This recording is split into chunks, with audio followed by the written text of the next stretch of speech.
सामाजिक सरोकारों को समर्पित लोक पंचायत की हरिधाम से हनोल धाम तक कार यात्रा का शुभारंभ सुप्रसिद्ध पर्यावरण पद्म विभूषण डॉक्टर अनिल जोशी ने हरिधाम में हरी झंडी दिखाकर यात्रा को रवाना किया।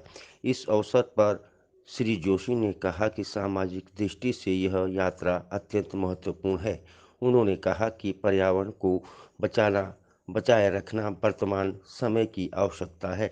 बाड़वाला स्थित शिव मंदिर में पौधारोपण कर हरिधाम हरिपुर से हनोल धाम तक आयोजित कार यात्रा का उद्देश्य जंगलों को आग से बचाने के लिए जन जागरण करना, बागवानी व पर्यटन को बढ़ावा देना, क्षेत्र में बढ़ती नशे की प्रवृत्ति को समाप्त करना आदि विषय पर आधारित यह कार यात्रा संचालित की जा रही है।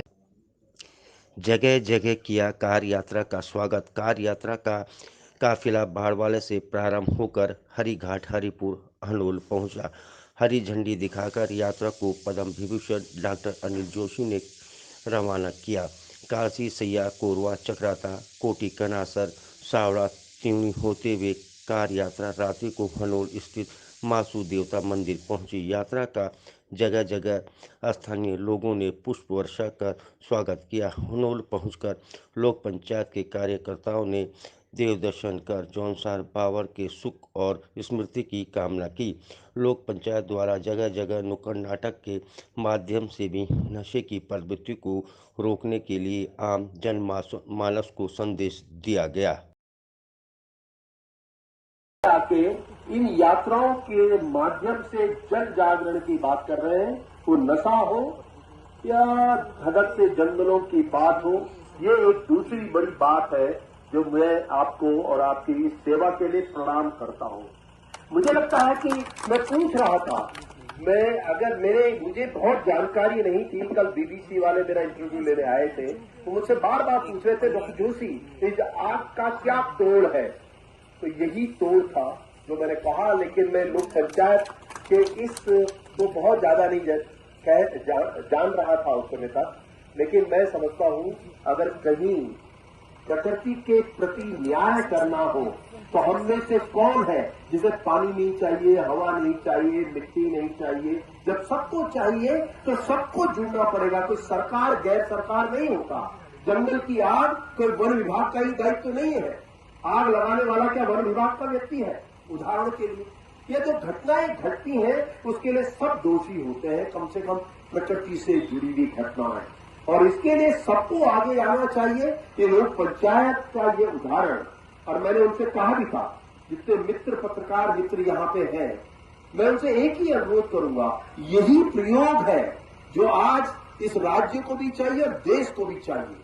क्योंकि मैं अभी कह रहा था, मैं स्टेट लीगल सर्विस अथॉरिटी का मेंबर भी हूं और मैं वहां भी यही प्रार्थना कर रहा हूं कि एक इकोलॉजिकल रिस्पॉन्सिबिलिटी, एक पारिस्थितिकी दायित्व तो हर व्यक्ति का होना चाहिए। जब पानी पीना ही सबको है, हवा भी चाहिए, सब कुछ चाहिए, तो दायित्व तो किसी मुट्ठी भर के विभाग का या शासन प्रशासन का क्यों हो?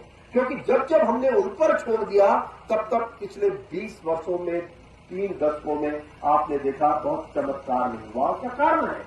मैं गंगा के लिए भी यही कहता हूं। नमामि गंगे में मैंने कहा, जिस गंगा को 40 करोड़ लोग भोगते हो उसको 4000 लोग कैसे बचा सकते हैं?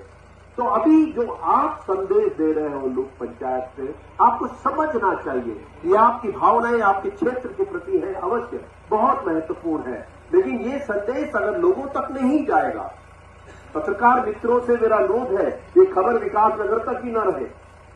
आप इंश्योर करें कि पूरे राज्य में जाए, दूसरी जगह जाए। मेरा साथी आए हैं, मैं भी अपने स्तर पर इसको भेजूंगा कि किसी भी एक ऐसी आपदा जिसमें लाखों लोग सीधे जुड़े हो, उसमें लाखों ही लोगों को आगे आना पड़ेगा जुड़ने के लिए। यही आज की सबसे बड़ी देश की चुनौती है और लोक पंचायत अगर ऐसा कोई उदाहरण दे रही है तो बहुत महत्वपूर्ण है। दूसरी बात, देखिए जौनसार भाबर में जब से पिछले 10, 12, 15 सालों से जुड़ा हूं विभिन्न रूपों में, और हमारे साथी कई तरह के प्रयोग कर रहे हैं।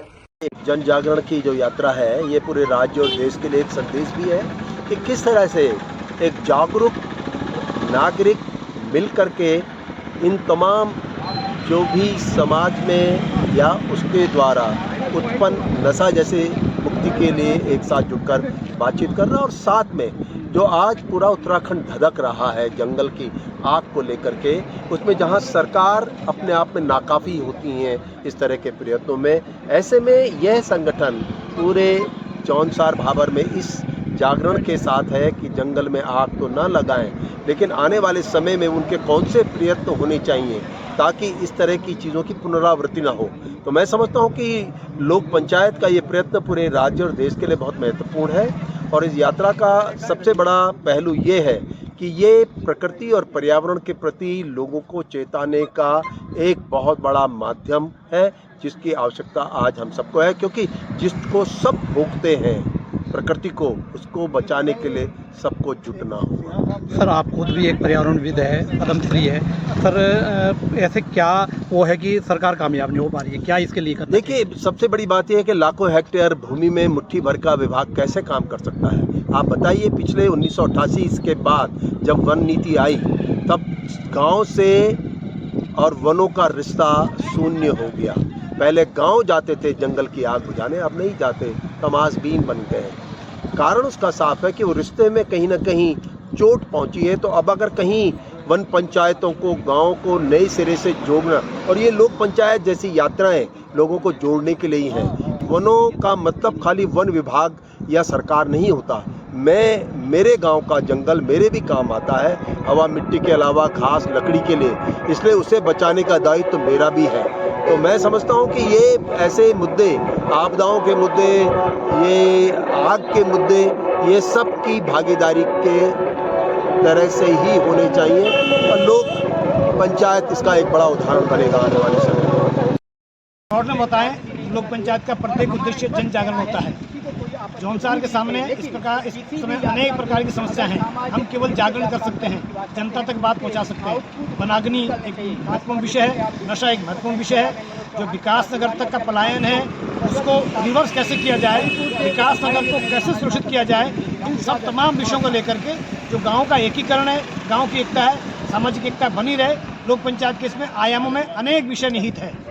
सर, अभी तक कितना जो है जो उद्देश्य थे लोक पंचायत के, कितना आप सक्सेस हो पाए हैं? सामाजिक काम नापने का कोई पैमाना नहीं होता। आप जागरण करते रहिए, पैमाना समाज नापता है, हमें नापना है। आगजनी की घटनाएं लगातार बढ़ रही है, क्या जौनसार भाबर में लोक पंचायत इस पर भी काम कर रही है? हम आवाज़ उठा रहे हैं लोगों से। अगर किससे मानवीय चूक होती है तो भी आवाज़ उठाएंगे, कोई जानबूझ के करता है तो भी आवाज़ उठाएंगे, कोई और ना करे उसके लिए हम आवाज़ उठा रहे हैं।